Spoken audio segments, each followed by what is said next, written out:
Welcome everyone to Voice of Terminus show number 15.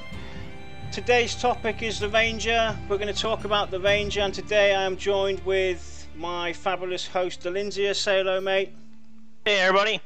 And we have a new addition to us all the way from Mexico. We have Lexer. Say hello, Lexer.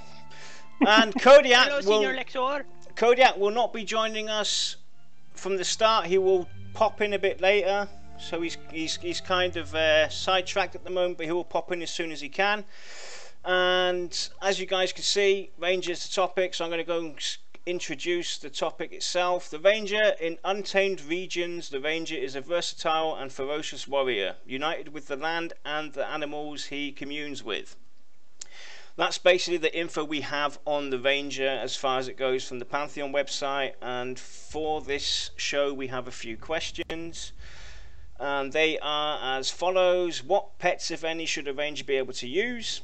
What adventure trade features should a Ranger be able to access? Should the Ranger be a mix of both ranged and melee damage? What kind of weapons should a Ranger be able to access? What role within a group or raid should the Ranger have? And should the Ranger be able to access all damage spells regardless of choice of weapon? Was something that was brought to me by Saisis. I'm totally freaking misreading his name there, or misspelling it, but he brought that up. It was an interesting discussion I had with him per direct message in Discord, and I thought that would be actually interesting to bring up today. And we'll have some other stuff to announce later on. So guys, the Ranger. What are your general thoughts? And we will start it with Lexer. Give us your general thought on the Ranger, dude. Well, a Ranger is basically a druid that thinks he's a warrior, but he can't take a hit. So I think it's a novel idea. It's very cute. Trust the Dire Lord to say that, huh? What about you, Dal? You had any experiences with Rangers? Well, the Ranger, yeah, he's pretty much kind of like that, though. He's kind of like the guy who takes a beating. He's a wannabe warrior / spellcaster. Yeah, he's kind of a bum dude. Yeah, he's like a bastard child in a group, you know. Well, he is, because that's what I've experienced. I played a Ranger in EverQuest 2. We've all been grouped with Rangers, obviously, and everything, and I kind of felt sorry for that class because it was the only class that was kind of, the fifth wheel, because depending on where you were, what kind of dungeon you were in, what kind of raid you were in, if it was like a huge open zone, the guy had to be careful where he tread on, otherwise he might add a ton of stuff, so he couldn't really move around that much and use his abilities. The same as with if it's tight spaces, he couldn't access his top abilities because, hey, guess what, behind me is a freaking wall and the tank can't really turn around that monster or whatever, or pull him back any further because behind him is another wall. So he was kind of, he was the bum in the group. He was the guy you took along just because you felt sorry for him, or you had a friend of his in the group and you didn't want to be nasty. He was the guy who was the bum in the group. Yeah, really. I guess the only thing I could see the Ranger being important in EverQuest really was he was kind of the guy who could track mobs down. You could find them by their name and stuff. So He was a good tracker. What I'd like to see though for the Ranger this game is the ability to keep obviously the classic ability of being able to track down mobs or finding mobs. Definitely must, because that's the ultimate thing a Ranger is supposed to be. He's supposed to be a tracker. He's supposed to find things, and it's gonna be a balance because they need to bring some classic D&D I think themes or styles for the Ranger into play. And obviously limit his class to a leather or a chainmail wearing class, not a warrior class. So that way it reminds him, hey dude, you're not a warrior. Yeah. So we'll get the show going, and we'll start with the first question. So obviously a Ranger, when you think about him, he's similar to the druid. He's nature's child. He runs around in the wood, lives in a tree hut and everything. So, you know, what kind of pet should a ranger be able to access, use, rely on, etc.? And, you know, we'll let you guys kick off. Who wants to go first? Nobody? I'll let Dal take it. What? Go on then, Dal. What was it? What do you want me to say now? Pets. I'm having a fiesta right now. I'm enjoying the ranger talk. What kind of pets should a ranger be able to, you know, take access of? Well, I think pet-wise, I think a ranger should have access, because we were talking about shaman being like a wolf spirit, you know, a spirit type animal. Or druids, we were talking about, I think, we were talking off chat, like bears, something to do with a bear. You know, maybe the druids have command of bears and stuff. I think a ranger should have the ability to have control of like a hawk. Hawks or eagles, birds of prey classes of type pet, because they are a tracker. So, you know, I would like to see maybe the possibility of, say you use your hawk, and it can actually help you track down your named mob. You know, it's, you know, if anybody's seen the Game of Thrones, been watching the Game of Thrones, I think they're called a warg or something like that, where the individual can actually get inside the animal and see for the difference. Yeah. So I'd like to see that, be able to ranger do that ability with maybe their pet. Like the fog of war, basically, you can look ahead and see what's going on. So if you've got a ranger in the group, and you know you're out in Avizdir's Pass, and you know you've got an orc camp in front of you, and you know it's dangerous, and you know you've already got your ass kicked, and then behind that orc camp is something really interesting, but you can't really see it. So you've got a ranger in the group. He can connect to that, and that thing can just give you a slight overview of what's going on. Yeah, something like that is, you know, it's related to that. If any classical films you've watched, fantasy or non-fantasy, they've all had that kind of connection to the birds. Yeah, look at Robin Hood, for instance, and everything. Messenger, the hawk was the messenger and everything for them. Or in fantasy, like Game of Thrones, connecting to it. So yeah, definitely. I like to see something like that, because it kind of connects with the ranger's tracking ability. You know, it kind of helps mold that ability. It makes it more important. And maybe, I think, you know, if you look at EverQuest, you used to have this eye you could cast. I forgot what the spell was. Eye of Zom. Yeah, Eye of Zom, thank you. And you could cast it, and I could go, as a mage, I could use the Eye of Zom, and wizards could too. We could actually go down hallways in the dungeons and look to see mobs were, and then be able to explain to the party, okay, hey, up ahead in the hallway, to the right, there's 2 of these, 5 of these, 6 of these, whatever. That's what you could explain what was coming up ahead, and you had an idea. But the tank couldn't. He's just got to base it off of what you're telling him in chat. So the ranger, kind of the same thing, I think, with Pantheon. Not to, like, give it too much power and give it away of the dungeon adventure and experience, but give him that same ability like the Eye of Zom spell did, but with, like I was saying, a hawk or an eagle or a bird of prey of some sort, where they can do that in an entire zone. You know, it has the ability to fly their pet, say, so to speak, but their body, their position, the ranger has to stay in position. If the ranger moves, he loses connection with his bird. Or vice versa. I'd like to see, you know, I'd like to see the ranger kind of have more than just be able to access one pet class. So you got the bird, that's basically the you know, it could track ahead, fog of war and everything like that. But the way I look at a ranger as well is you could have like a companion, a dog, that would, you know, help him track stuff and everything.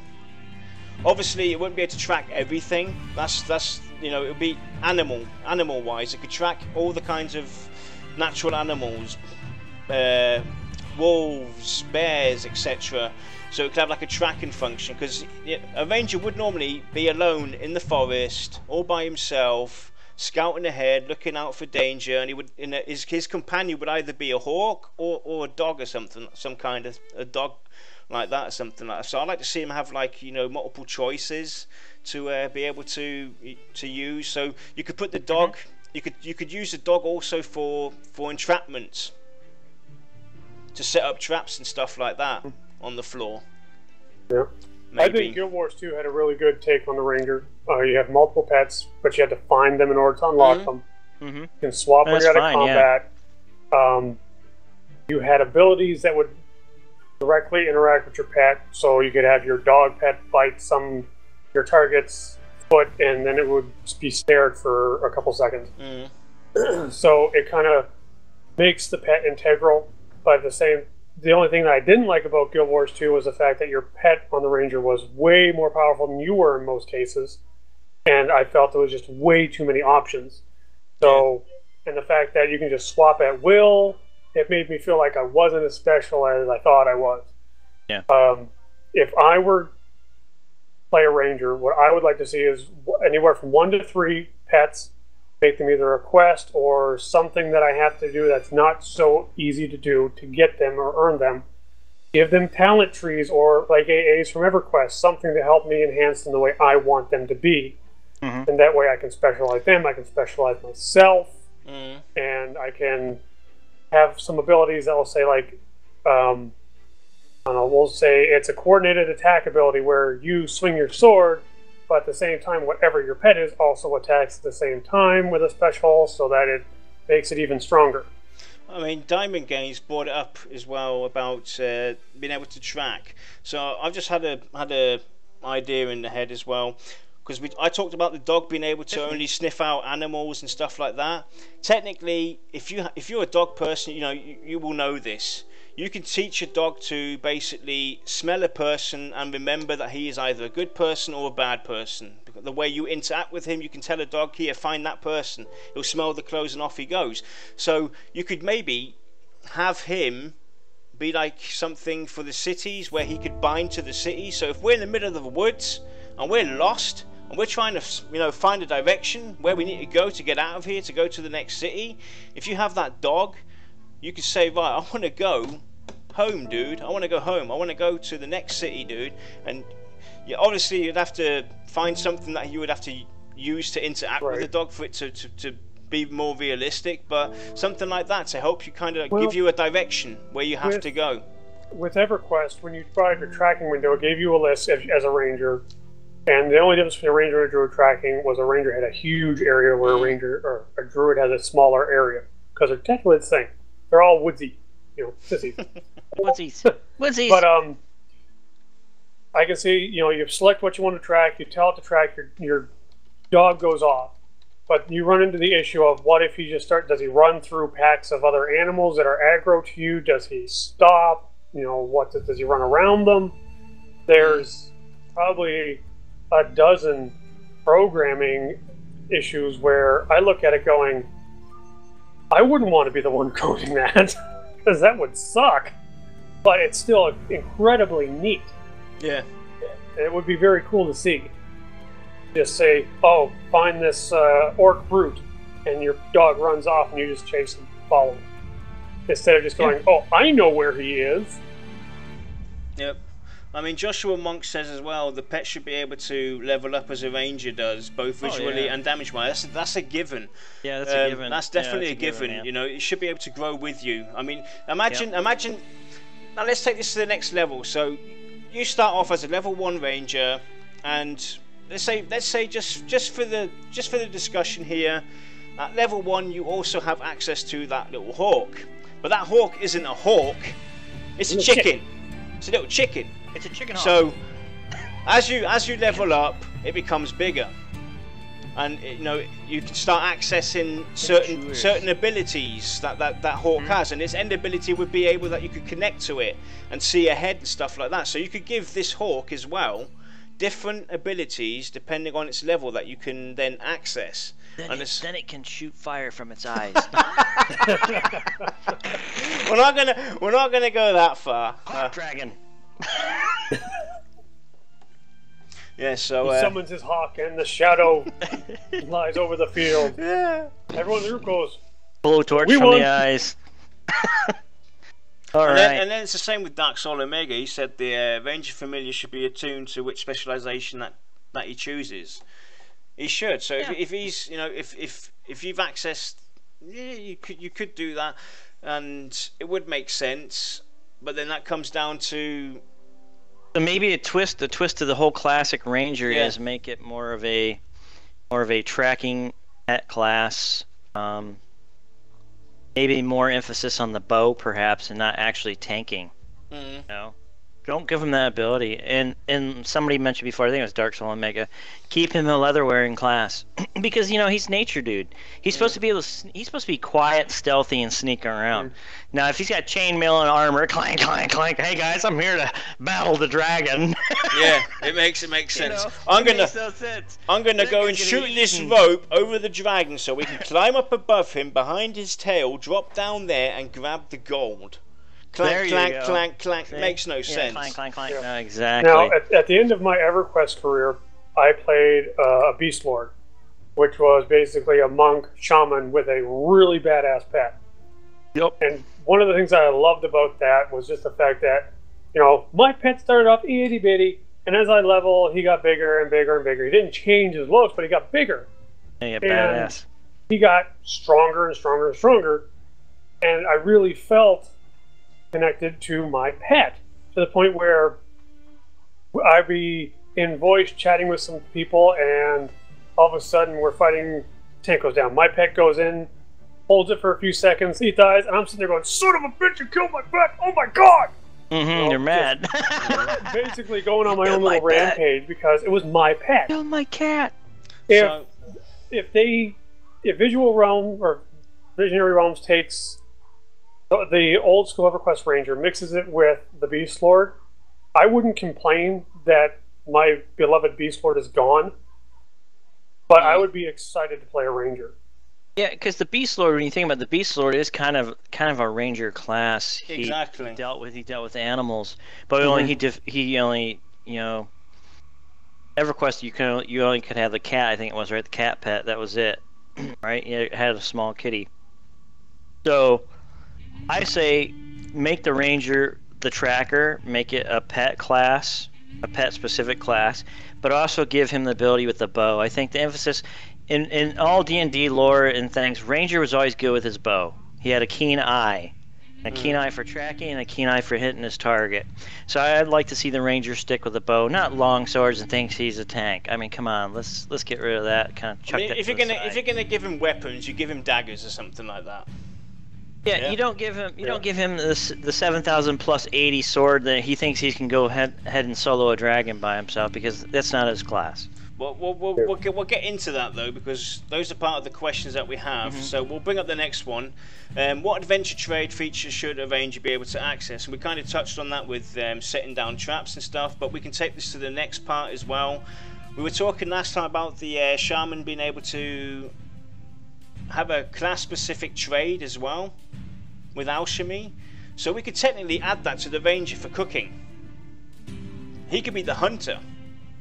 Oh, yeah, shoot down deer and shoot down rabbits and stuff like that. So you could add maybe a class-specific trade ability skill to him. His trade might just happen to be on the supply end instead of a production end. Yeah. Well, he's that badass dude you bring along to cook like skinning, like skinning. There's a squirrel. Make me a 4-course. Yeah, because you can't send the warrior out to go grab the rabbit meat or the deer, because the deer take off. But you can send the ranger out, man. He can make it peppered venison and jerky. Picture in my head. You know, you got a nice, calm, quiet field. This deer goes hopping by, and then you see my character stomping through with the big sword, "Get back here!" So what you do is basically you take the ranger, you give him the skinning ability. You add to the druid the hunting ability, because the druid could basically go up to the bear, the big bad bear, and go, "Wooza, calm down. I'm your friend. Go to sleep." Boom. He's falling asleep. Ranger comes along, skins it. Boom, you're done. It wakes up with no skin. It wakes up with no skin. Yeah. So anything. I think that's what the ranger should be, though. It should be more of a pet, ranged weapon dealer, leather class, and maybe a trade skill would be cooking and foraging, perhaps, because he's a stealthy dude in the nature, you know. Along with the druid, I think druids and rangers should be the foraging classes. I think, period, hands down. Yeah. You know, the thing with foraging is, like, we had that in EverQuest, and it was damn near useless. Yeah, like almost beyond. Let's make it useful. Yeah, turn it into scavenge and make me find other things. You know. You guys have disappeared. Placeholders. Oh, alright. I don't need a placeholder. Turn my camera back on. I don't need a placeholder. Weird. It's Skype. It just bumps the camera sometimes. So yeah, we'll wait for these guys to come back. Turn it into something called scavenge, and then all of a sudden I can pick up like almost anything. Yeah. So I think we kind of any other trades you could give him, adventure trades. So for the ranger. Yeah, for the ranger. I mean, you could set up traps. I think would be a given. Traps, yeah, I think traps should be a thing for him. He's a trapper. He's a hunter. He's he's a skilled hunter, a tracker. So yeah, I'd see traps. Yeah. I wouldn't let any other class except the assassin set up traps too. So those two classes could be your trappers. So you have the assassin. I could see the assassin more of using poisonous combination traps and everything, and the ranger using more of the nature, anything that's around him. Bears and whatnot. Yeah, maybe conditional ones. Yeah. Fletching is one that everyone automatically goes to because they're a ranged class. But I mean, they definitely get like a positive, like a bonus to their fletching skill. Yeah, maybe if you give them fletching, just make their skill go higher. Yeah. Because I mean, a warrior could make an arrow. Making an arrow isn't difficult. Sure. I could see saying bowcraft being ranger only because they're so in love with their bows that they're going to want to make sure that everything is top notch and done perfectly. Mm-hmm. Whereas an arrow, does it fly straight? Yeah. Pointy on one end? Yep, we're good. Yep, we're good. So yeah, I'd see that definitely for the ranger. Sure. Yep. So I'll read out the next question, guys. You've kind of given your opinion towards it, Dal, but we'll still read it off. Should the ranger be a mix of both melee and ranged and melee damage? Because technically, your ranger would have his close range attacks where he could grab out his sword and give you a whack on the back of the head, or his daggers, and then he'd have his few spells that he would use ranged. So what's your thoughts on that? Should it be that classical way, or should they try and approach the ranger differently? Definitely approach the ranger in a different way. Like I said, the emphasis on ranged attacks, tracker, hunter, trapping. Give him those abilities, because give him more of his classic abilities and his classic stature in a group, which he should be. But most of the games always tend to make the ranger to be like kind of, they try to sidelight him toward a tank, or trying to make him a hybrid mixed range tank.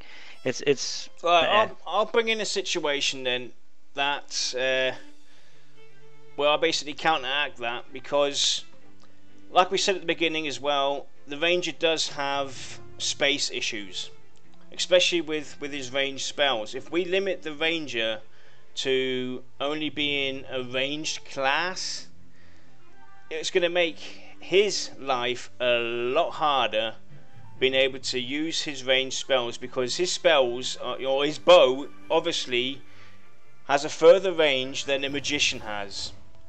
Yeah, he can shoot an arrow from 500 yards away and still hit his target, whereas a wizard wouldn't be able to do that. He could fire off his firebolt with his staff, but if he could hit the target is a different matter, whereas a ranger could, and it kind of limits him, because he's going to have to look out every time where he's going to position himself. And if we're going into a really nice tight dungeon, a castle that's been worn down and everything, he's going to have absolutely no use in a group, apart from setting up traps and tracking stuff a bit. Not necessarily, because he's going to be the trap guy. I mean, see, here's the thing. Everybody always thinks they always want to kind of box everything in, and they're like, well, no, that sucks. We got to give him this because he ain't going to be able to do shit. No, because technically him and the rogue are the only two classes, the way I look at it and the way it should be, is the only ones that can set traps in a dungeon. So the ranger, actually, if he can't use his bow technically down there in the dungeon, he still can use the dagger to go up and do some melee damage or use some spells. But his ultimate purpose in the dungeon is going to be able to set up traps. He'll be able to set up some sort of trap down there to help trap the mobs or damage the mobs. Snare them, slow them down. So he could set up some traps along the way, the group can back up, and then bam, the tank pulls in or whatever, I am. That mob is now snared by the ranger traps. Now the ranger can go in there and smack or use a small short bow. You know, he has the ability to use short bows and long bows. So a short bow is a short, short distance he can hit them with. You know, it's one way of going. They're not really, they're not really limited to using their weapons in the dungeon. But at longer range, I'd say he gets a damage bonus because he's from far back, and that's where the ranger has to learn to play his class. The ranger needs to move around. The ranger's not the class that sits there and stands like a mage or a wizard and sits there and casts. No, the ranger has to be moving around the mob and get his distance, and then he can actually do some damage because that's who he is. But in a dungeon setting, to keep him legitimate and useful in a group, make it so he can set traps. You know, that should be part of his play in a dungeon aspect. Yeah. So, I mean, I can see the devil's advocate. Well, the ranger then becomes useless. Well, not necessarily. His damage is reduced in close quarters, but ultimately, he's beefed up the group because now he can set traps. And that's what I kind of like in that aspect. So he's still usable. He's a usable class, and he's the forger because he might have to forge crap in a dungeon. You know, forge dungeon moss. I mean, the possibilities are endless, but I think folks get so wrapped around the axle about just combat, but they forget the other parts of gameplay that make a game fun and enjoyable and make the classes important. And that's where we have to be careful as players in sending the wrong message to developers. You got to kind of sometimes think outside that box and look at all the aspects, but also take in all the other classes and think, okay, I don't want this class to infringe on this class either, because then I'm going to screw up balance.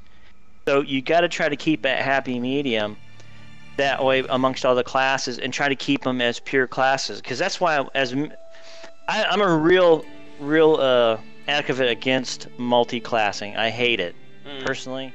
Multi-classing was just some way of, let's bend the rules to make my character a lot better because I hate that fact, that's limited to this. Yeah. Let's keep it class specific. I think that's where it makes it unique, and people will find their niche with the different classes. Before I let you jump in, Lex, I'm going to bring in the very last question because it kind of touches to that, so you can get to get yourself involved in that. And this is something that I spoke with Sasis on yesterday. Now it comes to the question now, should the ranger be able to access all damage spells regardless of choice of weapon? So that is basically what Sasis has been talking to in chat, which basically means just because I have range spells and melee spells, why not give the ranger the pure out option? And this was what would make him unique as a class. So let's say for instance now he has fire arrow. Now because I'm far away, I'm shooting off fire arrow. If I get close to the monster, I can still use fire arrow, but it becomes now fire stab, and I have my little dagger and I stab him with that. Is that maybe another way of approaching it? Because I can understand definitely where you're coming from, giving him more of the skillful setting up traps aspect, but I'm going to be honest with you, dude. If I play a ranger and all I can do in most dungeons is put down traps and stuff like that, I'm gonna get bored.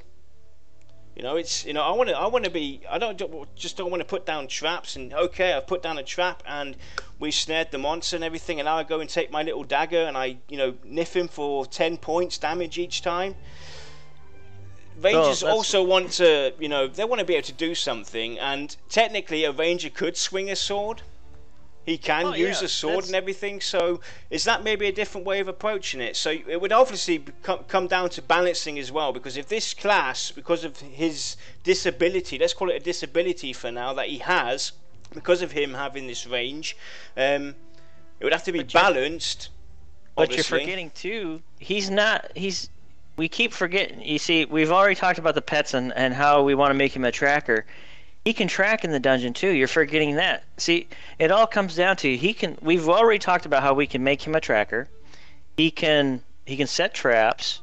All right. So he's not going to be a boring individual within the group, and some folks are going to like that because they're going to be able to do those things that other people in the group can't do. And that's what makes you special, being that ranger. And also, the ranger in EverQuest had some small heals because obviously he dabbled a little bit in healing and healing roots and potents and leaves and crap like that. So he'll have some healing abilities, I'm sure. That's a guarantee. But his main emphasis should be on those type of things rather than him going in with a sword and trying to hack in like the tank.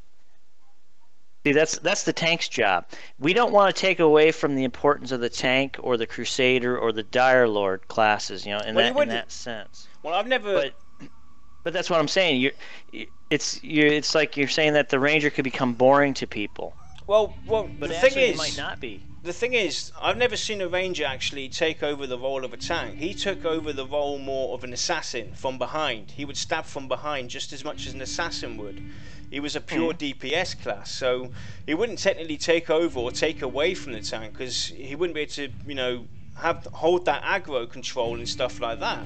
He would be just as limited as an assassin to attack from behind in close range.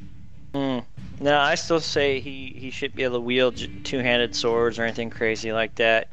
But his other abilities within a group in a dungeon or a castle or a hallway, a tight combat quarters, he's got some cool abilities. That's going to make him useful no matter what. On the battlefield, when he's out in the open, he's the badass when it comes to open range field firing, and shooting, because now he's getting a damage. Let's just say they give him a damage bonus because now he can shoot from range. And being a ranger, you're always on the move. You're not standing back where the casters are. You're moving around the mob. You're getting yourself ranged up so you can hit and do those deadly strikes from range. Close range, you limit the damage, but far range, man, he's whacking some. He's putting in some damage. That's what makes him important in that aspect. So you got to be able to make him kind of a multi-use individual, in a sense, is where I'm kind of getting at. So I think the ranger wouldn't be boring to play. It'd actually be kind of an interesting class to play, the way we're talking about it. Yeah. But I don't know where Pantheon's going to go with it. Visionary Realms is going to go with it. But I like to see it more emphasis on the tracking, less melee, but more tracking. Can still fight and all that, but his emphasis, he's a tracker.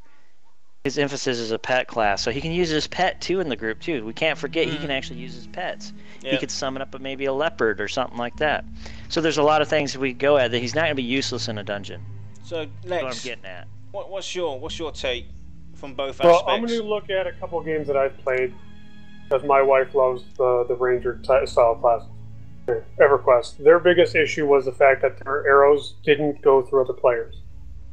That made them a hindrance in raids, and a pain in the butt just to deal with overall. So I know it's probably something that goes without saying. Arrows should clip through players.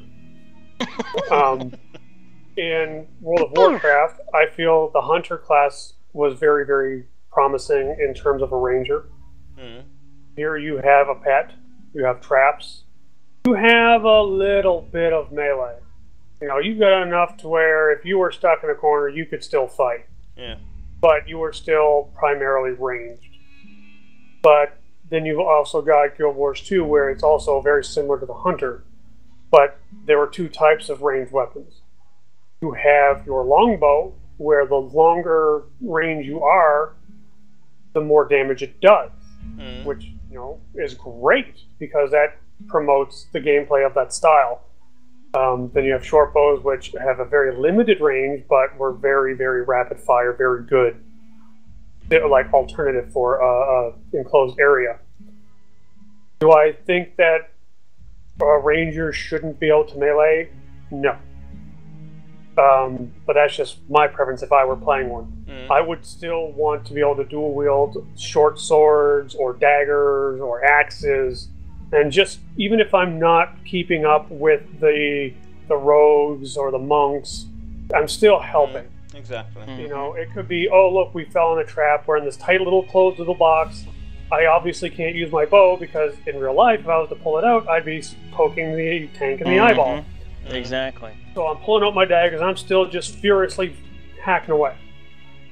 Now, for Pantheon, what I would really like to see is make the ranger the king of adaptability. make them to the point where, you know, you really want to promote your ranged abilities. But you could also give them certain things like imbuements to their weapons, so that if they are in close quarters, they're not necessarily useless, but if it comes down to, if all you're going to do is melee, we might as well get this guy, because he's better overall. A specialization would be nice, because then you could even further extend your ranged abilities. I mean, yeah, you could say, I want to be a melee one, and you could, you know, still be baseline with a rogue or an assassin kind of style play. But if they were spec'd out for melee, like 100%, you still couldn't hold a candle to them. Yeah. Should a ranger have any tank ability whatsoever? Absolutely freaking not. Not. Definitely not. Because they're leatherware. They're a leather class, so no. Yeah. So, and getting to what somebody said in the chat too, you know, pet-wise, no, their pet's not going to be super powerful and be more powerful than a necro or a summoner's pet. Their pet is going to be basically animals that actually exist in the world, so they're going to be limited to their strength and their abilities based off the animals they can control or bring to their, you know. Right. And Rangers did bring an awful lot of uniqueness in terms of buffs and stuff in EverQuest. I mean, they had, excuse me, they had their own buff line down the road. They shared a lot of the mid-range druid buffs, like turning everyone into a wolf, which gave them an attack bonus and speed bonus. So, I would like to shy away from the Ranger being like like with the Dire Lord. I don't want to see a level 20 Dire Lord be a level 10 Necro and a level 10 Warrior. I don't want the same thing with a Ranger. I don't want a level 20 Ranger to be a level 10 Warrior and a level 10 Druid. He needs to be his own entity, but take influences from both sides. Yeah. That's the only thing that really bugged me in EverQuest. Was just that it is a great idea that the Ranger is a Warrior Druid. Yes. Okay. As much as I rag on them, it's a great idea. Because it combines classes, adds new gameplay. But don't just make it cut and dry. Cut this Druid in half, cut this Warrior in half, super glue them together, there you go. You know, make him still a unique entity in and of himself from the beginning. So, if I had to choose aspects to take from every different game that I've played that has had good ranged or Ranger classes, I'd say give me options for pets from Guild Wars 2. Give me the bow options from Guild Wars 2. Give me probably the melee and the traps from WoW. Give me stuff from EverQuest's high-end Rangers, like headshots, endless quiver, stuff like that, where you could really just get to the point in EverQuest where if you got 200 AAs into your Ranger, you were a monster. You were considered an artillery cannon because you just went at it. I mean, I watched Rangers when I was on my Beast Lord. If I did a crit for 400 or 500, I was like, yeah! I watched a Ranger crit something for like, I think it was 3,400. And he was shooting arrows faster than I was swinging my fists. Yeah. So right there I was like, Rangers are badass! But in EverQuest it was, you had to really, really spend like 400 hours in your Ranger to get him good. Exactly. And that's why I think, you know, the farther the Ranger is, the better off he is when it comes to certain combat. So it doesn't make him a useless class in the game. But in like dungeons, like we were talking about in close quarters, yeah, he can do some melee, he can use a pet, he can set traps. So he's still playable. Yeah. And he still can wield maybe say a sword or two, you know, dual wield some swords, but ultimately he can't schwack as hard as a warrior or dire lord could do in combat. And that's where they got to limit that, because the Ranger's ultimate ability is his range with his bow when he's in open spaces. And who's to say that the dungeon doesn't have a gigantic open room now where he can actually get some range and start schwacking some damage? Because he's not intended to get up on the mob and schwack. Yep. He's intended to hit from distance. Right. So that's where I see the Ranger. So I don't see the Ranger getting a boring. I actually see the Ranger becoming a pretty cool class as well. So he'll be up there with some awesomeness. Nomi, I'm sorry if I mispronounced that, brings up a really good point that if you have a pet and snares and a bow, you're going to be soloing incredibly easy. Well, that's true To a point. The higher you go. Yeah, but here's the thing. Say you hit a snare that has a 2-minute cooldown, it only lasts for 30 seconds. Oh, I hope you can do a lot of damage in 30 seconds. Yeah. Kind of thing. So I wouldn't worry about stuff like that necessarily, because it's just a matter of balancing cooldown versus duration. Yep, and they're going to make this a challenging game. They're not going to just make it freaking, let's blow through the content. I remember when EverQuest 2 came out, and I think it was Desert of Flames is when we finally got it was only a familiar, didn't really do anything, but we got a hawk as a spell. Because when I thought of, doing a ranger class, it was my very, very, very first class I did. And when I got him, I was looking for the pet everywhere in my spellbook. And I thought, what's the point in having a ranger when I can't access either a wolf or a dog or a freaking bird? It makes no sense. A ranger has to have a bird, he has to have either a dog or a wolf or something like that companion. And they didn't have it, and I kind of felt like, this is just wrong. That's not a ranger. I'm not a ranger class. Right. A ranger has to have a pet. It's not a freaking wisp or a Kautar or whatever. It's an elemental. It's a normal, everyday pet that you would see in normal nature. And it's not going to be an overpowered animal either.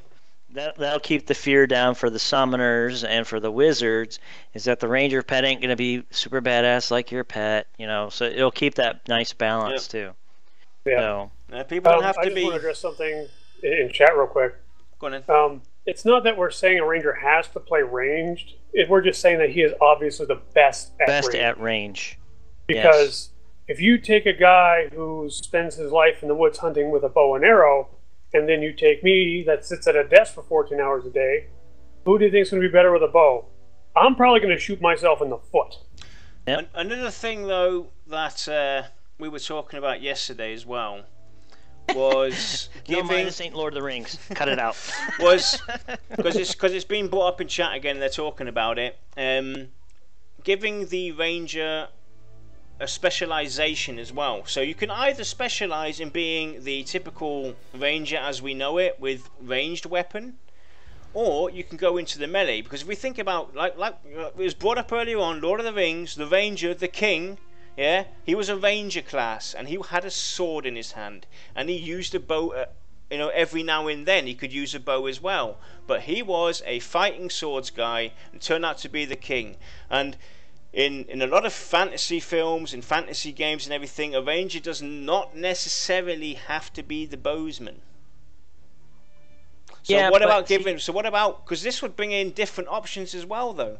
This would bring this uniqueness to every class. If the ranger could specialize now, this is what we're talking about with the spells. If you got a ranger that's focused on range stuff and he can use traps as well, then you got the other ranger who's focused on melee. We don't have a problem inside a group as well, because you're not going to say, well, guess what, dude, we've already got one ranger in the group and we can't really take you with you because you specialize on range. So we'll be losing out on damage that we might be needing, and this dungeon is a bit tight, so we don't need two people setting down traps. But hey, guess what? I'm skilled melee, dude. Yeah, but see, that's where it comes down to. The ranger is not necessarily a melee guy. I mean, he can do some damage, but he's going to get hit, and when he gets hit, he's going to get hit hard, and he's going to go down hard because he's a leather. He's a leather. He can still swing a sword from behind. He still can swing a sword, but specializing in melee, that's where you have primarily to be primarily DPS focused. It would have to be very careful too, not to step on the warrior, the dire lord, and because those guys are melee classes. That's where you'd have to be very careful and balance it. But you're also forgetting too, he can bring in a pet. So he can have his pet help do a little bit of that damage too with his melee. So he has to be very careful. But yeah, I mean, I'm not saying he can't wield a sword. I mean, that's not what we're saying at all. But if you start getting into where he specializes, then what? He specializes and gets to wear chainmail. Then all of a sudden, guess what? If he specializes in weapons, he loses his ability to track. He's no longer a tracking ranger. Yeah, I mean, there's got to be penalties. Yeah, that would definitely be. There's gotta be penalties because if you play this game like that, you got to give and take. There's always a give and take in gaming. That's what we've been talking about, though, guys. But see, there's always those people though who want to play. Well, I want to have both pieces of cake. No, shut up, dude. You only get one piece of cake. You don't get both pieces of cake. So it's give or take. So if you're gonna go melee, guess what? You lose out on your awesome, cool tracking ability to track a bird because now you're getting to wear a little bit of chainmail to help you in a melee fight because you're squishy. And that would make perfect sense to me if I were to play a ranger. And your range power will be down to. Boop. Yep, exactly. It'd be like shooting a Nerf gun. Boop. Exactly. I mean, that's what we've been talking about on and off when we talk about the class discussions. You know, trying to give these, no cake for you. Trying to give all these classes a uniqueness and opportunities to be different within that class specific trade. So not every shaman is a shaman. Every shaman is different. Every ranger is different depending on his playstyle or how he skills himself. This is why we kind of come up with these ideas and trying to bring out different ways to approach these classes, because I'm sick and tired of every MMO nowadays telling me that, hey, come play my MMO because we have unique classes. You have unique nothing.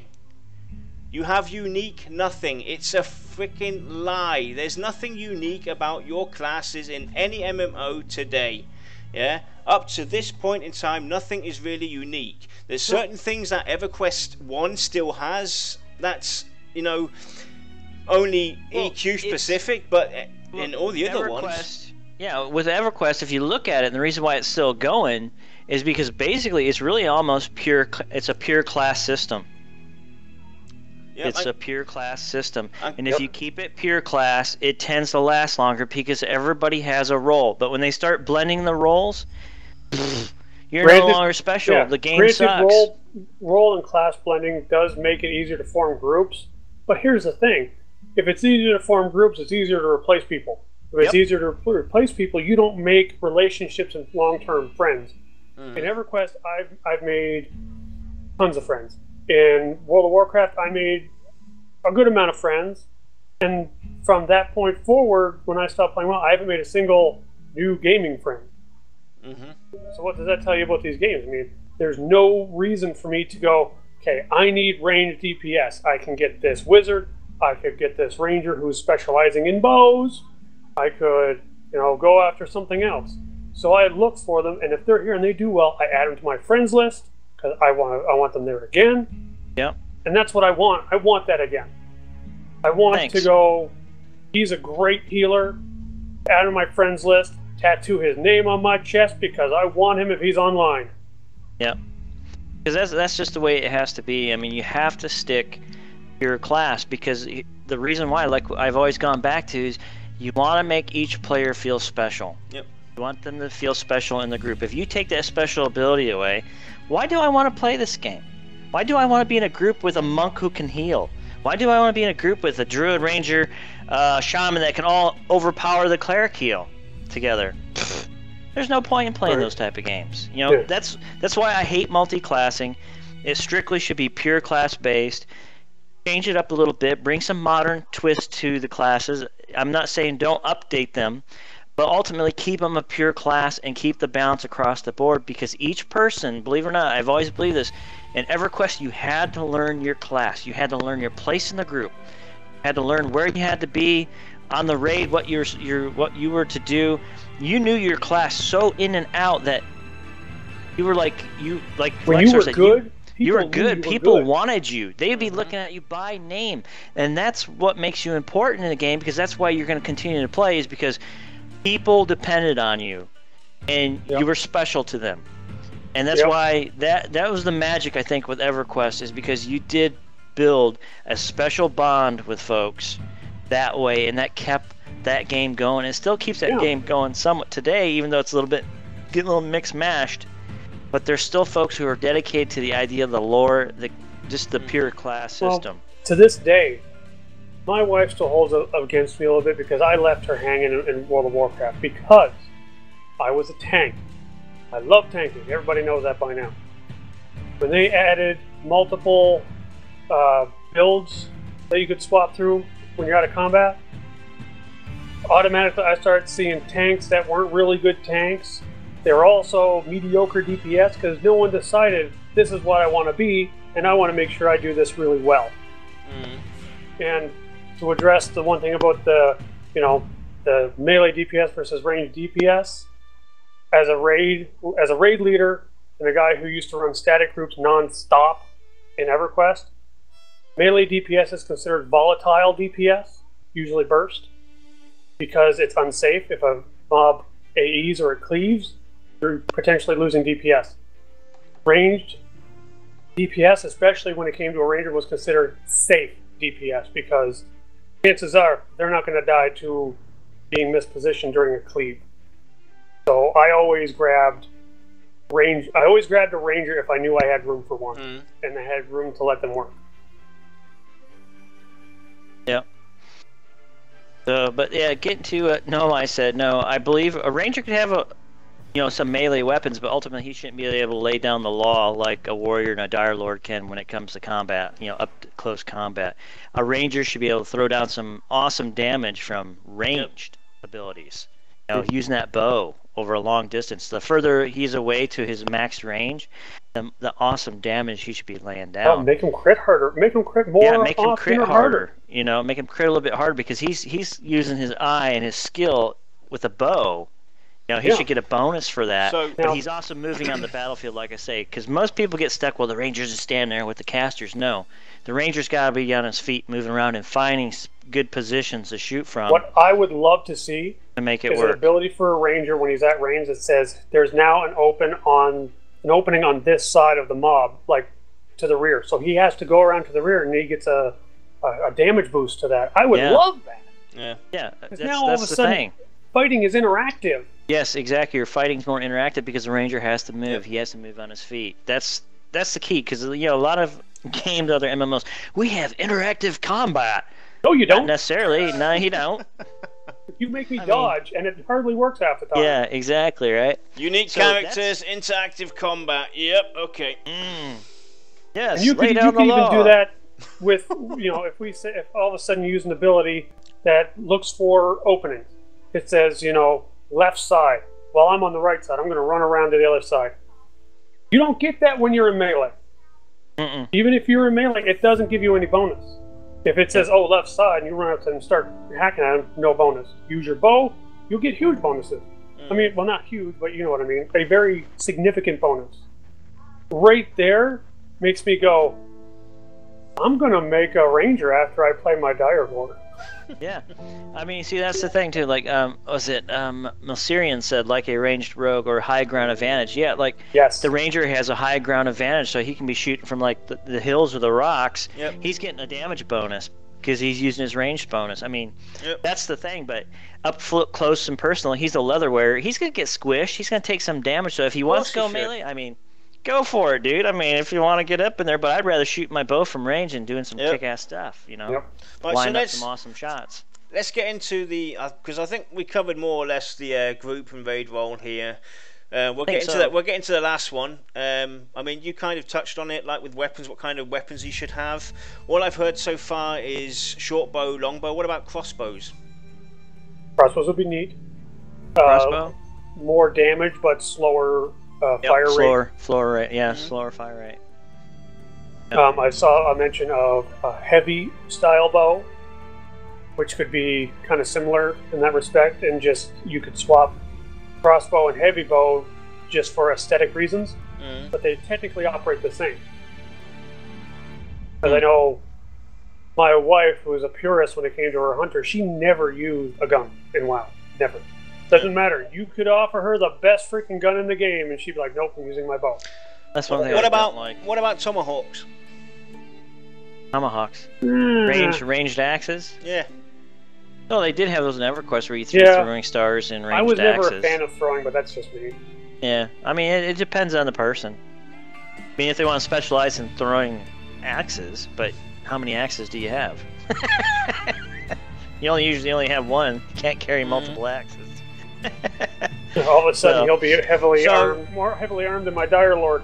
Yeah. So what we'll do is we'll give chat some, a few minutes now to come up with questions, and while you come up with questions or ideas yourselves, guys, with something that we might not have touched on or talked about enough for you guys, you can post it in chat. And while we're doing that, we're going to have Dow do the disclaimer, because we haven't done that yet. Oh yeah, is it disclaimer time? Disclaimer time, dude. Ladies and gentlemen, this is your disclaimer of this stream. We're not developers. We are just speculating on the game and what we'd like to see, or some ideas we'd like to throw out there to the developers. Yes, we've been mistaken for developers before. Luckily, we got that all squared away and taken care of. But we're just speculating, giving out ideas. The devs do watch our show. Actually, we're watched pretty closely. They are taking some ideas. So some of your questions, I mean, throw them out in the chat. We'll bring them up on stream. They might look at them, analyze them too. We go to the forums and Pantheon, read some of those things too. So we're just speculating. We're throwing ideas around. This is not exactly what's happening in Pantheon, so that is our disclaimer. Some things we'd like to see, maybe help them change the class a little bit. Tell them all the years of gaming that we've played and the MMOs we've messed around with. A lot of them have lost that loving feeling, right? So that was Berlin, by the way, from Top Gun. So anyways, just that's all I gotta say is that we're just speculating and throwing some ideas around, right. So enjoy. So Master Pants says the following: with the perception system, it would be cool if the ranger could see tracks on the ground nobody else could and lead the group to a quest or treasure or unique fight. Something like that would make them great for a group. I agree, 100%. I'd have a slot reserved in my static group for a ranger if that was the case. Hell no, I don't agree with that. No, just kidding. And then Demon Game says, what's the one ability skill you would give the ranger or rangers that would make them a needed part of a group? That's a tough one. But say what now? Say that again. I didn't quite catch it. What skill or ability to make them popular for groups? Well, like I said, I think the bird idea, the bird tracking, be able to leave their body on the ground, fly in their bird, and actually scout out the zone a little bit, that would make an awesome reason to have a ranger in your group. That would be a awesome reason to have a. Even in dungeons, it would be awesome. He could use, he could control a bat, get a hold of a bat, and use a bat to scout out the tunnels. I mean, the ranger still, the ranger, even though we make fun of, he's just a warrior druid who's, wears leather and plants and, becomes one with the trees. Ultimately, he's still important to a group. Yeah. It's an important class, because other classes, technically, if you look at them, a warrior should not be able to track. A dire lord should not be able to track because they're loud and clunky. They wear, plate armor, clank, clank, clank. You can't track shit. I mean, come on, you're scaring the deer before they're like, somebody's coming. We're gone. In typical fantasy settings, I would be the first one to say that tanks, in general, not be stealthy. And they, there's no way that they would be quiet.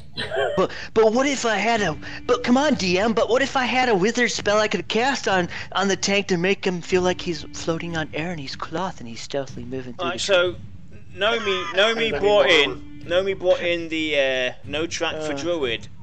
From my personal perspective, a druid shouldn't have track. No, it shouldn't. A druid is, like you said already, mind control of nature's beasts.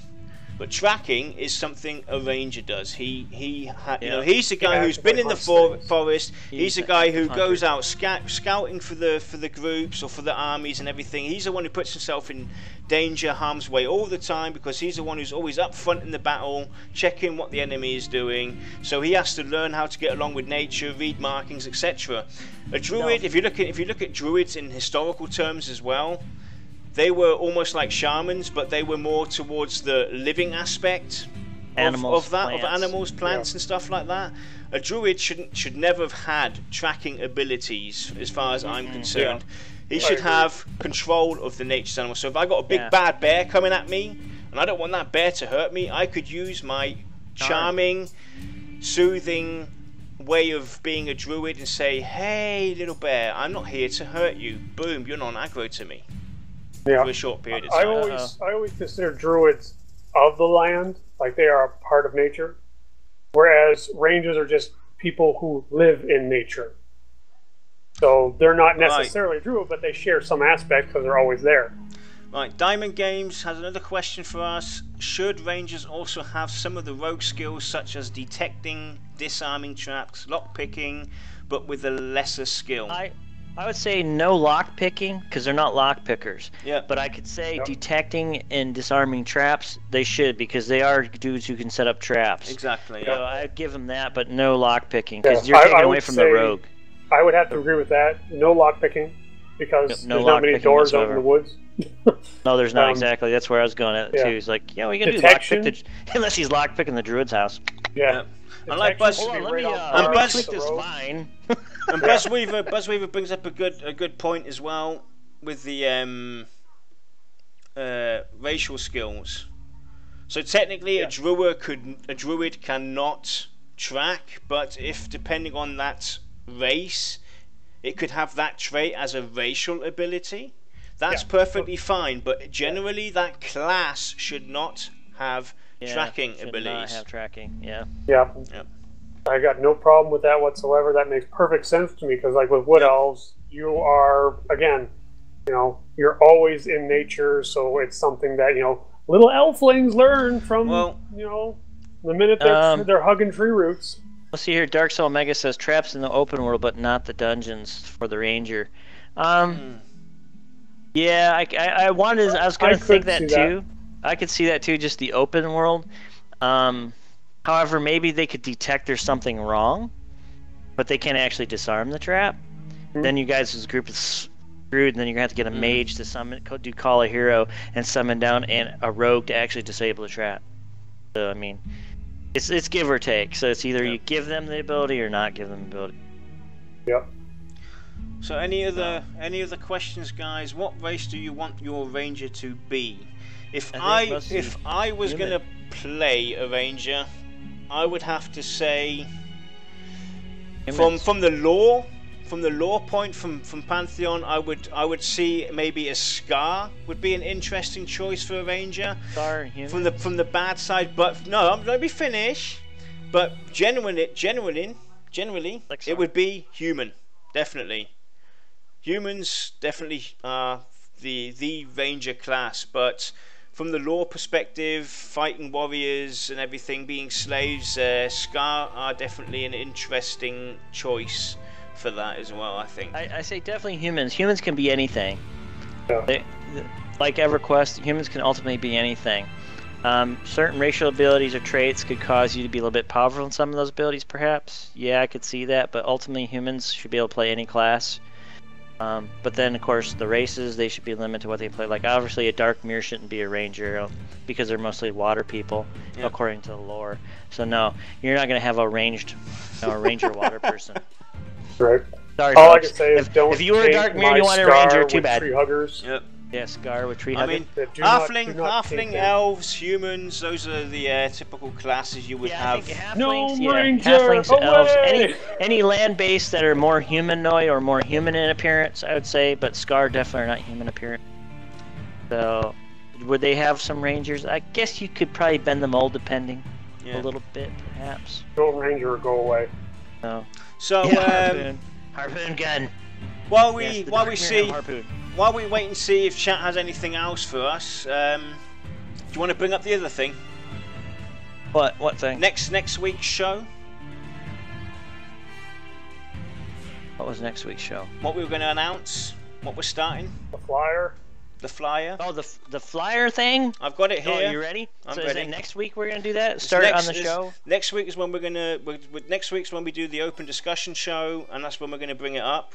What the stipulation is and everything, and how it's gonna work. Oh, okay. We're gonna actually discuss it. Okay. Yeah, so we're just gonna announce it today, right? Yep. I've got it in the on the. Get the flyer ready. Yep, I got it. All right. Throw the flyer up then. Bam.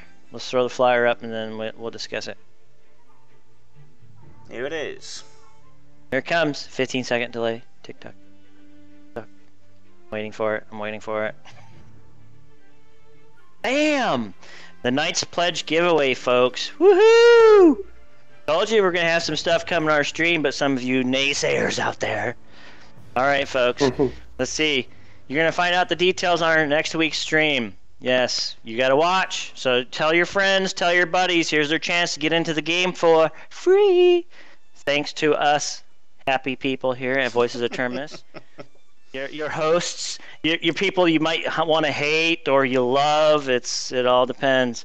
But yes, see, we told you we're not BSing you guys, man. We know a lot. We're in good with the devs a little bit here and there. You know? Right. Another question was brought up.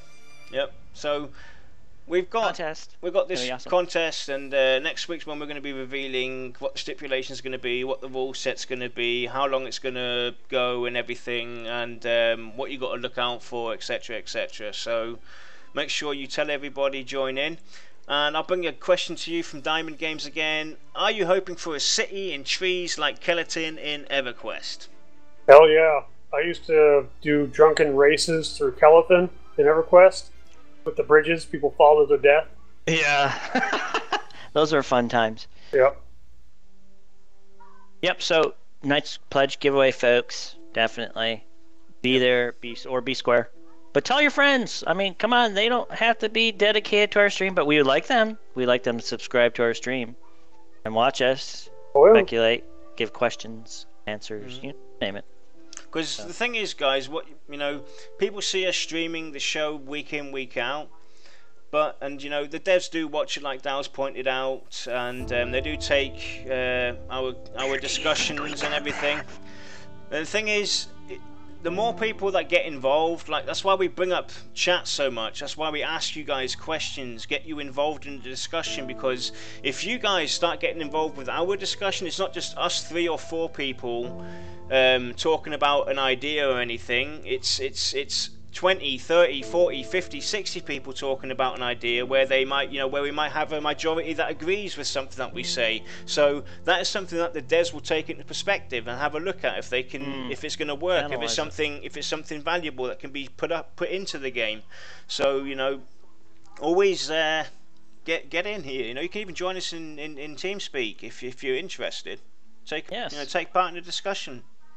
Yes, take part in the discussion. Right. Tell your friends. But yes, this is going to be an awesome contest. We're going to explain the details next week's stream. And we are also discussing we might do 2 streams a week now, right? Yes. Because there's a lot more information getting pumped out, so we might want to be able to tackle more subjects and more information, especially some of those who haven't been reading or keeping up on some of the Pantheon stuff. We're going to try to bring it to you because some of you are lazy. We know. I'm lazy too. But we're going to bring out that information to you.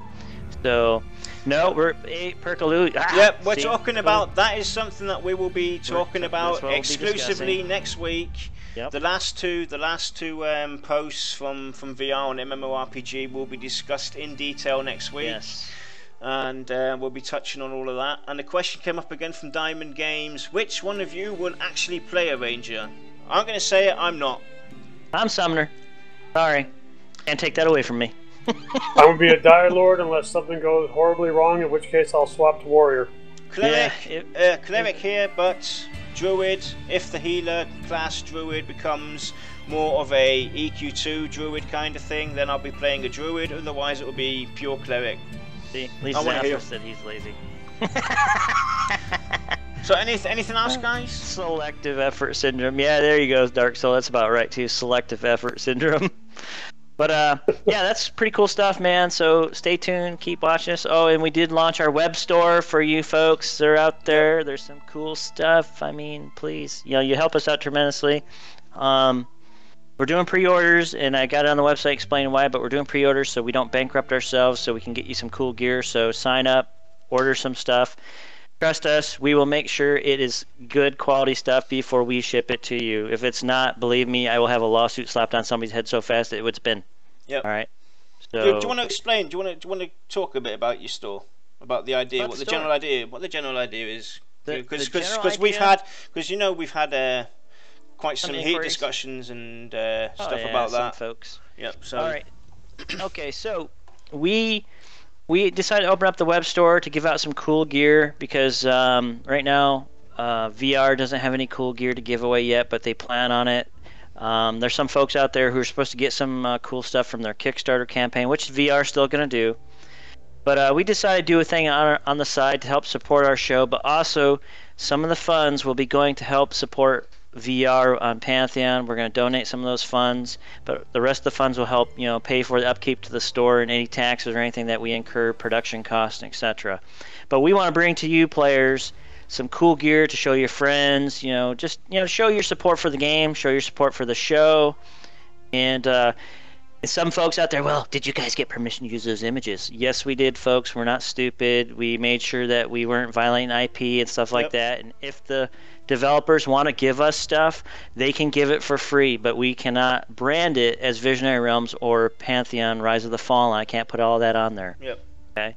So they're going to have their own brand, so we don't want to take from their brand, and etc. So we did get permission before we do anything. We always get permission from them. We are pretty close to the devs right now, and so they keep us informed what we can and cannot do. Yep. So we don't do anything without. We're here to help them. So we're not here to make money off of them. We're trying to help these guys out. Help these guys. So if there's something that we feel could be misconstrued as a little iffy, we go to them to make sure everything is on the up and up. Yep. So, but yeah, just keep that in mind. I mean, please visit the store, check it out. We got some cool gear on there. We've come up with some of our own stuff. We just want to make some awesome stuff so you can wear it proudly, and then your friends can say, what's that? And then you can talk to them about them as Pantheon stuff. Do you want to punch the link in the chat? Yeah, if you want. Do you got that power? I don't have that power to punch a cool link. I don't think. Do I? Admin power. Let's see. Actually, I think only Yanela has admin power. Nope. Dan has it as well. Okay. Yeah, so check out the VOTstore.com. WW. Anything else, guys? Closing statements? Anything else you want to talk about? Anything you guys want to ask us specifically about Voice of Terminus? Yes. Ask us about the show, the guild, whatever. We even come up with topics for open discussion. One question's come up from Nomi. Dow, how come I don't see you much on Discord? Dow hates Discord. There you go. I'm not much of a Discord fan, to be quite honest. He's getting used to it. He's getting used to it. I'm getting used to it. I just, I might accidentally say the wrong thing to somebody in one of the wrong channels and piss them off. And then Dal's notorious for pissing people off. We can do that real fast. You guys should see us before we go on stream. You will not believe. So I'm being careful. I'm tiptoeing around in Discord so I don't say the wrong things. You can get hold of him per Twitter. You can actually send out a private message on Discord, and you should get alerts. Yeah. So, yep. Definitely. So, any questions, guys, towards us in general? Because we've been asking for feedback or anything. How do you create an account on the site? On our website or on the I believe Buster was talking about on our website. I'll address that since I'm the web guy. Okay. Yeah, you're Thanks the website for hosting us, Loredana. Well, here's the thing, guys. I'm the web admin. I'm also a streamer, and I also work full time. I've got a lot of stuff on my plate now. So I'm working on it as fast as I can, when I can, without damaging, taking away time that I get to spend with my family. Eventually, what's going to happen is the link's going to show up next to where it says sign in on the website. And it's just going to be sign up and go. From there, you're going to be able to basically generate a character that'll be your identity. That's how people will know you. It'll be an easy way to keep track of who you are in game. Because you'll be able to mark, this character is my main, so that's who you are. But people will also be able to see your alts in case they really want to get in touch with you for something.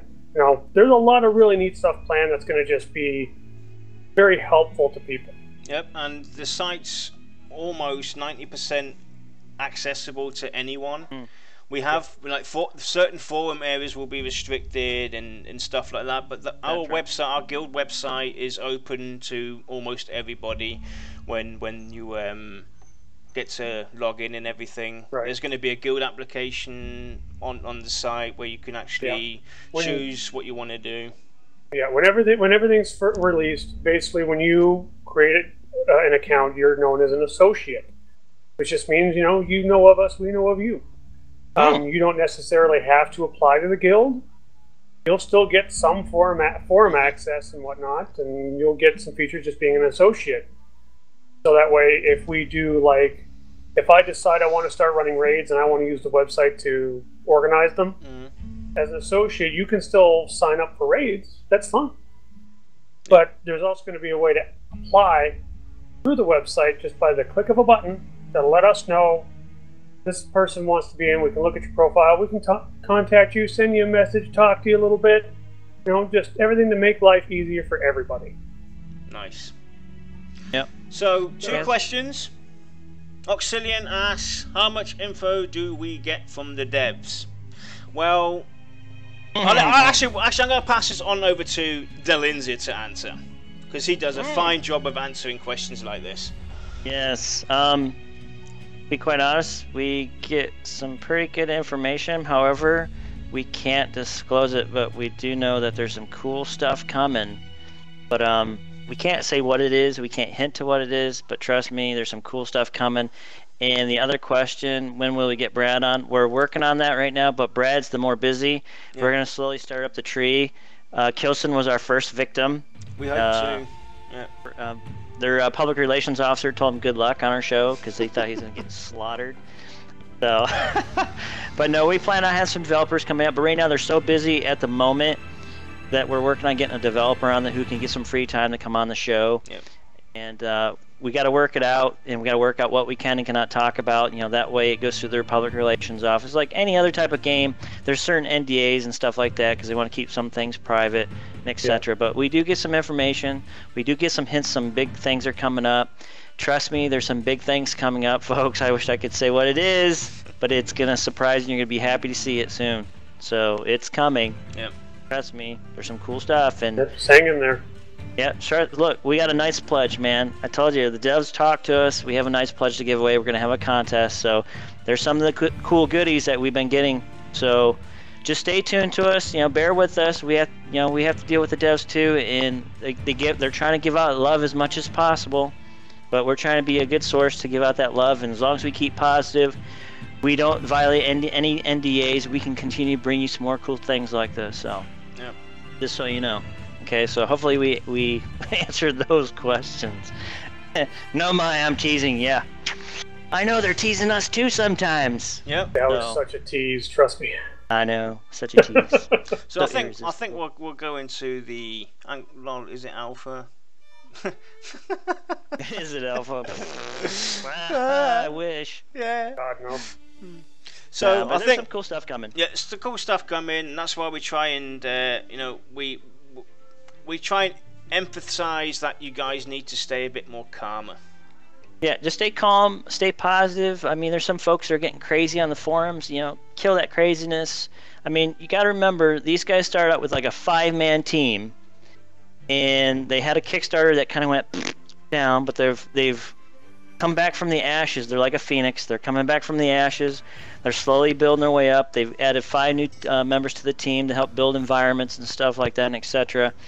They're working on it as fast as they can. I mean, they're not a corporate-owned entity, so they can take their time to build this game. They want to bring us an awesome game. They've said that from the very beginning. They want to bring some cool stuff. I've said it in the forums to a lot of folks, too, that alpha, beta testing is the ultimate goal that they're trying to get to, so they can test some of these ideas, theories, and etc. with some of the players, the select few, make sure this thing is going to take off right and launch awesome. If Brad's behind it, I think he's got an awesome vision. He did Vanguard, he did EverQuest. I think he's do well with Pantheon. He don't have any corporate mongrels coming down on his ass saying, "Hey, look, you need to launch next week," and then it's a gaggle. Yep, panic. Like Vanguard. If you know any history about Vanguard, they are being forced in position to launch early. That screwed them.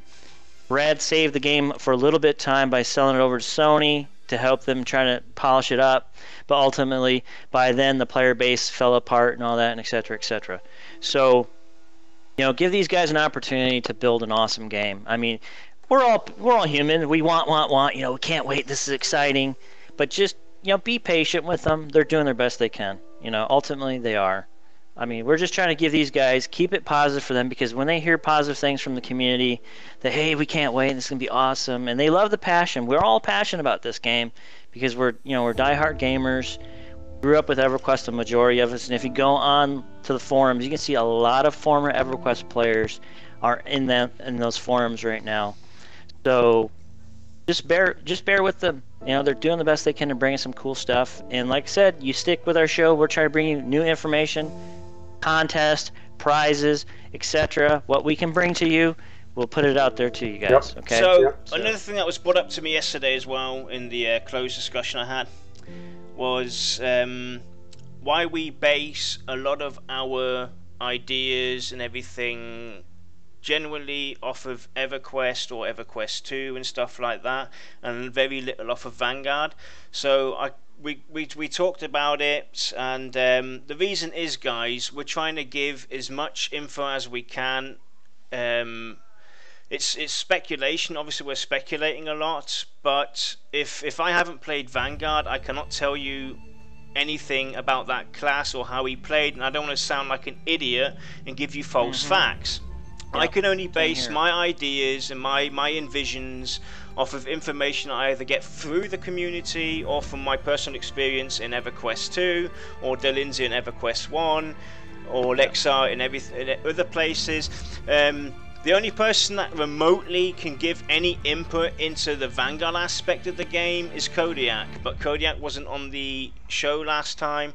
He couldn't be there, so sometimes things like that slip away. We do try and connect Vanguard towards Pantheon, because we all know that Pantheon is based off of what the good of EverQuest and the good of Vanguard combined, basically. Yeah. If you guys, when we announce what class we're going to talk about, if you have any information towards those classes in specific, hit us up, send it to us. From Vanguard, because I signed up for Vanguard when it first was launched, and it was bugged all crazy. And if any of you played Vanguard, it was bugged like hell.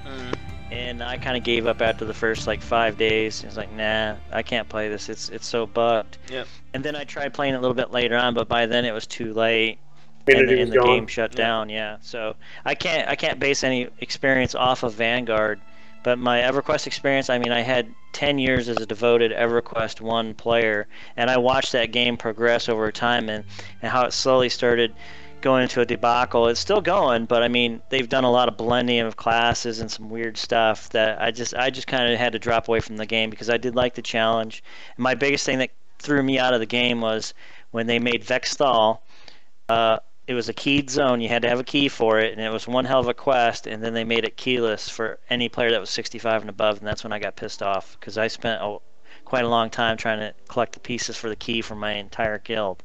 I was deploying, going, Iraq and Afghanistan, all that stuff during some of the times, and so we spent a lot of time getting those keys. And then when they opened it up to anybody to play, I was like, all right, I'm done, Sony. Thanks a lot. You just destroyed the reason why I play this game. Because the reason why I'm bringing this up is because it's a legitimate question that was asked to us, and we're not trying to pull away from Vanguard or anything. We do not want to do it any disrespect, because if we know nothing about that game, we can't talk about it. But we are welcome, we are willing, of course, if we have the information given to us about the individual classes that are going to be in Pantheon as well, hit us up with it, and we will bring that into the discussion as well. We are not trying to fixate Pantheon towards EverQuest only. We can only fixate it on that based off of the knowledge that we have, experiences and stuff like that at play. Well, it's I could do some comparisons with Vanguard. I could do some with Dark Age of Camelot, but my personal knowledge is so out of date that I'd be giving up false information. Yeah, and I've dabbled in Guild Wars 2. I dabbled in Age of Conan. I played Age of Conan for probably about a year and a half, maybe 2 years before I got out of that. Star Wars, Knights of the Old Republic. I played a little bit of that, but it just kind of died for me. It wasn't fun. It didn't have that same aura, that same power, that same uniqueness that EverQuest brought to my life when I first played EverQuest. And I'd still be playing EverQuest now if they didn't make it so did certain things.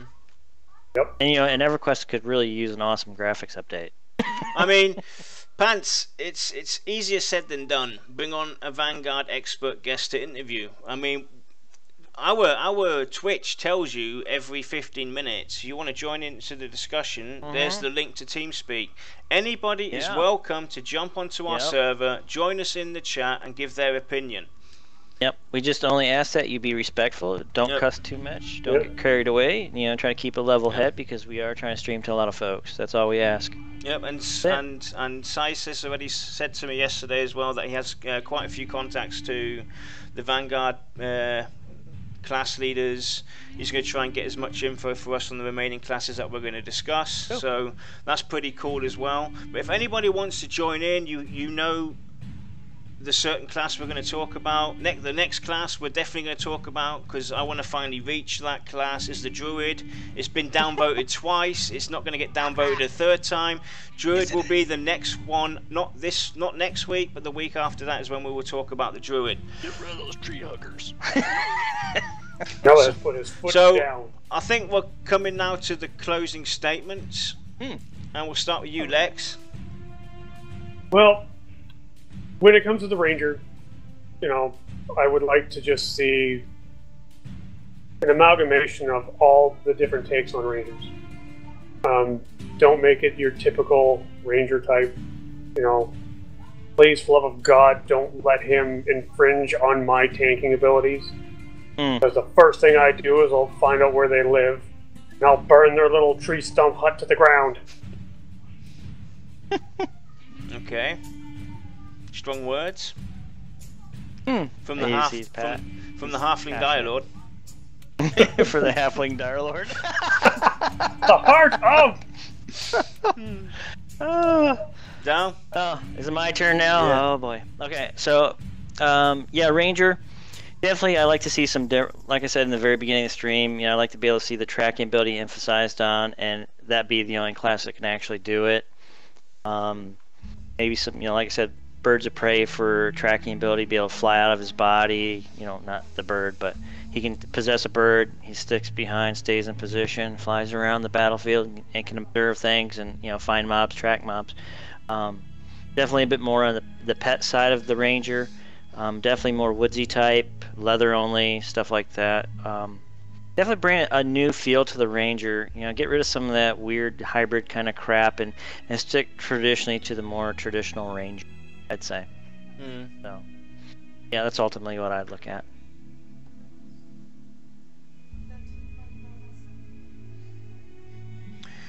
I'm just trying to catch up with chat here right now, because it's brought up. I would like to see something different than the Woodland Ranger. I would like a D&D 3.5e Dark Ranger. That said, I like dark magic, necro, occult things as well. So yeah, my closing statement is cricket, cricket, cricket. I couldn't add anything more to that. The Ranger should be able to, you know, tank any kind of monster or take over as a tank or anything like that. From my perspective, he should be able to have a little bit of melee damage. Obviously, it shouldn't be able to reach numbers of an assassin or anything like that. It should be mainly focused on range stuff. I also like the possibility I discussed yesterday with all damage spells, regardless of choice of weapon, being able to switcheroo, so either melee or ranged. But whatever way they go, I'm sure they'll pick or design the Ranger to be awesome, and that's basically it. That's all I can add. Join us next week, open discussion. We're going to talk about both recent articles. Maybe by then they'll have the new newsletter out, so we'll throw that into the mix as well. And obviously we'll be talking about the competition. Yeah, don't forget the competition. Don't forget about the web store. Yep. And that's it, guys. So thanks for joining us. Definitely, and hopefully next week we'll have Kodiak here again. He's been missing now for two shows. I think basically we're gonna have to write him a warning letter. I mean, it's the second time he's showing up without any excuse. Yeah, let him know he might get fired. Make him run the next show so you can take it easy. Oh yeah. There you go. Yeah. I have a feeling Cody's to show up my door and slap me. So with that, guys, thanks for watching. Hope you enjoyed it, and catch us next week, 16th of June. And we'll let you know as soon as we come to an agreement on what day we're going to do the second show and when we're going to kick it off. Yeah. So with that, guys, have a good evening, and we'll speak to you soon. Take care. Thanks, guys. Bye. Thanks for watching. See ya.